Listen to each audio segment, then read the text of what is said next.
Hello and welcome to Brunel University in West London. I'm Alistair Greener. And I'm George Banner. And today we're going to be speaking with Professor Heinz Wolff. I'm Heinz Wolff, and I'm an emeritus professor of bioengineering at Brunel University. And we're going to be asking him about the Give and Take Care programme. I'm currently spending most of my time in trying to nationalize, make the whole nation cooperate in a scheme called Give and Take Care.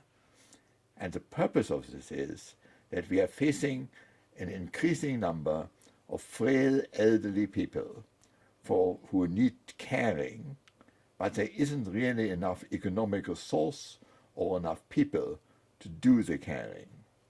The principle is that people who have an ability which contributes to care will use that on somebody who ideally lives close to them, so they're within walking distance. They will do this for a few hours a week, and for every hour which they spend, they get a credit on a special bank account of another hour. The currency is an hour. So over a lifetime or a fraction of a lifetime, they will accumulate enough pension credit, as it were, to look after themselves when they are old. So it's a system which rolls on, doesn't basically use any money, and relieves the health service of a considerable burden. And the health service, I think, does need every bit of resource which you can put into it. And if society can take over the responsibility of looking after elderly, frail people who want to continue to live in their own homes, this is what we should mobilize the nation to do.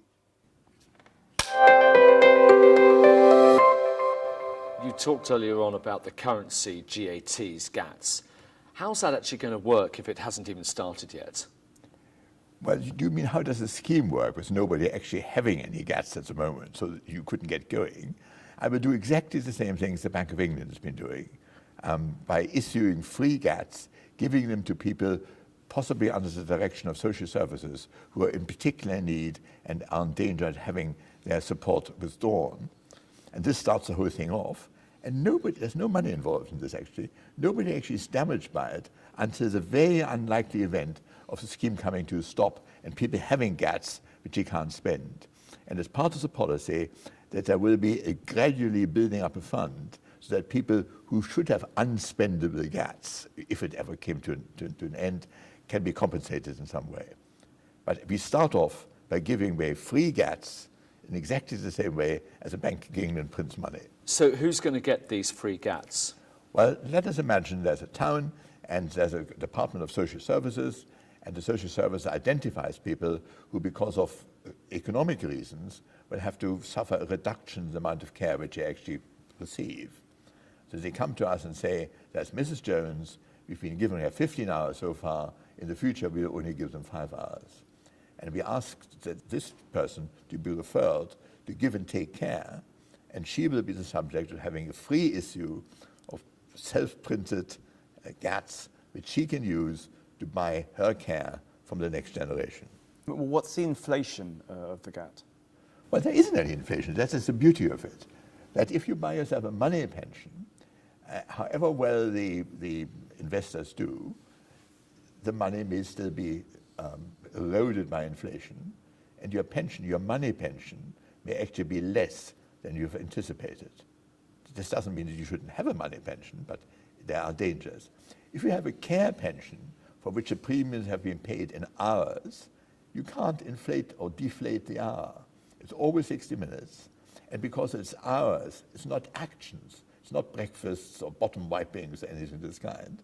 You know that even in 30 years' time, when the actual way of taking care of people may have changed completely, you still get the service of the hour regardless. But does it mean if there's no inflation, then there's no interest either? There is no interest, except that technology will make caring different, and so what can be done in that hour might well be increased in the future. So that is, in a sense, the GAT becoming more valuable as if it was earning interest. You obviously need something to get the whole ball rolling. How are you going to get that initial investment to do that? Basically, for me, I'm prepared to spend quite a bit of money. I'm old, my family's doing well, and I should, I think, spend enough of my own money to perhaps recruit the first 10,000 members.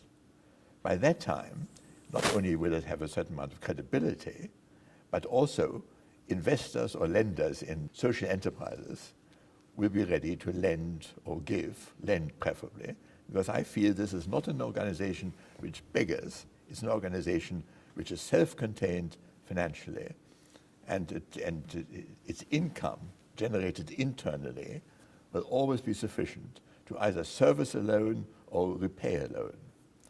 But initially, it's I.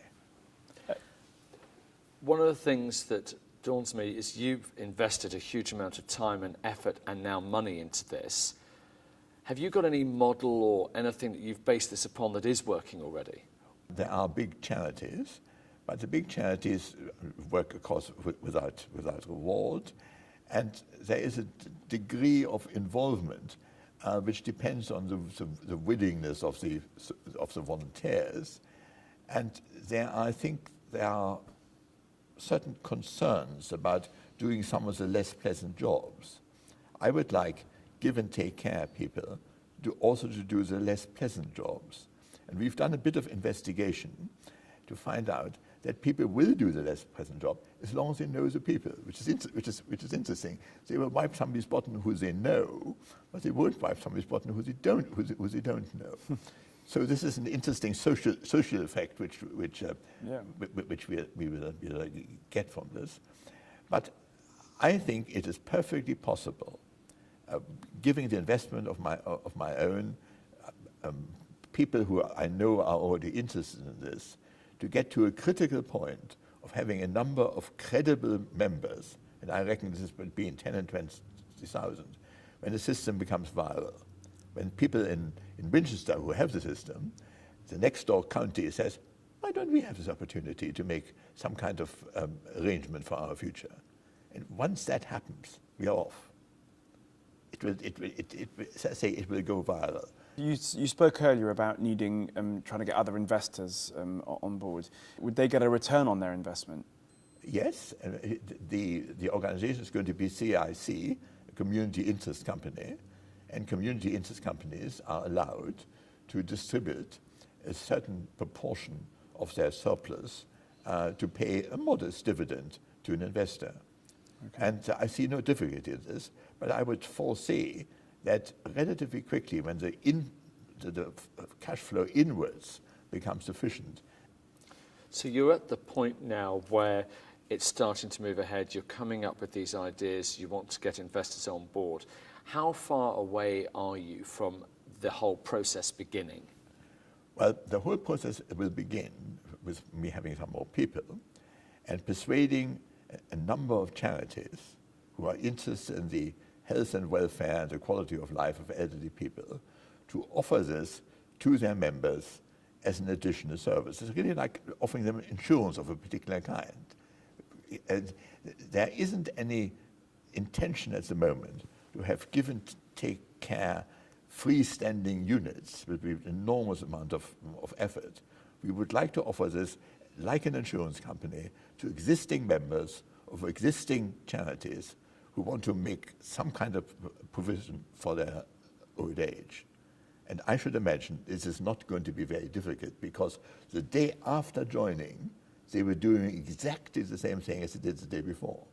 So there's no great change other than signing a form and given certain undertakings that they will behave in a morally defensible manner and so on.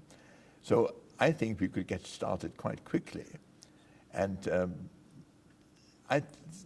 the urgency, which I've tried to emphasize before, I think is enormous. That there are people who are frightened of becoming old.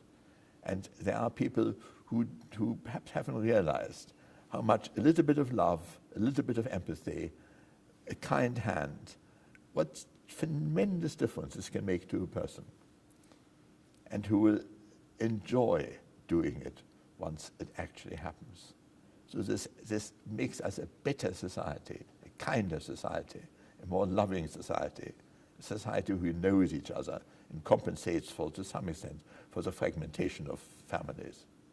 Heinz Wolff, it's been a real pleasure. Thank you. Yes, thank you. Well, I hope that I've lit a little bit of fire in your bellies.